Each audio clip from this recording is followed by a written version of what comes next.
This is The Rumor Report with Angela Yee on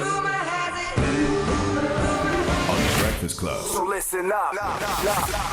Well, this magic mushroom line is going to be launched by Bob Marley's family. The family's Marley One brand will launch these psychedelic mushroom products later this year in markets where it's legal, like in Jamaica.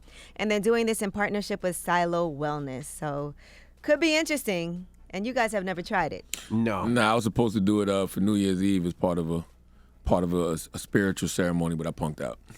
All right, well, this line of products will include gummies, capsules, and cosmetics.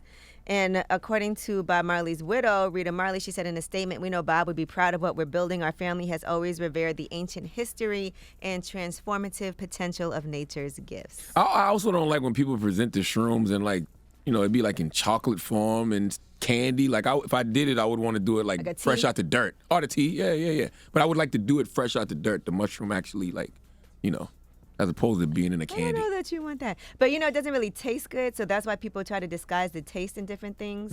But one way it does taste good is if you have it in like a tea. I think that's a good way to try it. And what's the difference between that and the way the edible makes you feel? I don't know. I don't know anything about magic mushrooms. Mushrooms are more hallucinogenic, so you might have some hallucinations. Gotcha. And I also feel like it's very mood enhancing. So whatever type of thing you're feeling, if you're not in the best of moods or whatever, and you're not around good people, I wouldn't do it.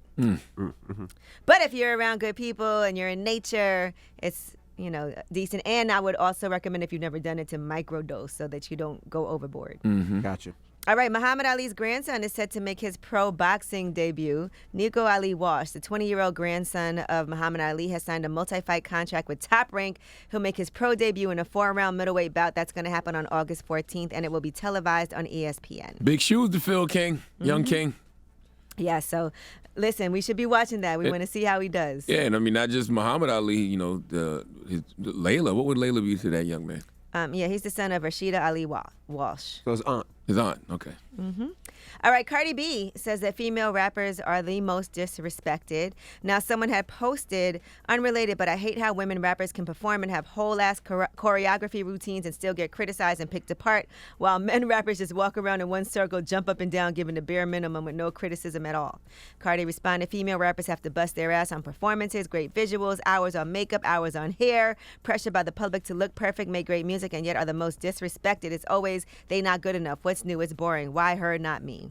Women are critiqued more, but we definitely clown the hell out of male rappers who just stand around on stage. Because back in the day when Busta and DMX and Method Man, Redman, boy, when they changed the game as far as performances. But a woman couldn't do that at all. Like, there's guys that people will still go see and be like, well, I love his song, so I sing along. But for women, if you did that, they'll be like, she's whack, she's terrible. I don't really hear that as much about men. All right, now Lil Duval has stirred up a Twitter debate. He said Lil Baby is this generation's Jeezy and DaBaby is this generation Ludacris. And so people were commenting on that. Rap-wise, Lil Baby reminds me more of T.I. Because when T.I. first came out, folks thought he was dope, but slowly but surely he became that dude. Over time, folks started recognizing how dope Tip was. And it seems the same to me with Lil Baby. Like when Jeezy dropped the Screechers Watching and Trap or Die, that was just a different movement, man. Not saying T.I. wasn't a movement. It just took a while for people to catch on to Tip, but Jeezy was out the gate. These comparisons always are, people are always going to debate that, especially when you have favorites. All right. DaBaby and Ludacris, I can see that. I guess the animation, how animated DaBaby is. Yeah, I can definitely see videos. that. And DaBaby can really rap, just like Ludacris can really rap. Now, DaBaby's also launched his own fashion line with Boohoo Man, and so they said it's coming sooner than you think. Men's Fashion magazine actually reported this capsule was co-created by DaBaby over virtual meetings between Charlotte, North Carolina, and Manchester, England. It's 100 pieces they expect to be included in this limited edition collection. They said it perfectly embodies his bold, creative, and colorful style. So it's going to drop on June 30th. All right, well, that is your Rumor Report. I'm Angela Yee. All right, thank you, Miss Yee. Now, every hour we're playing a new song. Doja Cat? Yes. Featuring The Weeknd? That's right. You right. No, you right. You right. Doja Cat got a record with The Weeknd? Yeah, and it's called You Right. Oh, that's what it's called? Yeah, it's called You Right. Oh, I thought y'all was just talking to each other. No, it's called You Right. Okay. You never heard Envy say that to me before. Well, you right? You right. I ain't never heard Envy tell nobody you right. You right. All right. You left. All right, so we'll get that on in a second. And we got front page news. What are we talking about? Derek Chauvin is going to be sentenced for the murder of George Floyd, so let's make sure we pay attention. All right. Mr. Breakfast Club, good morning.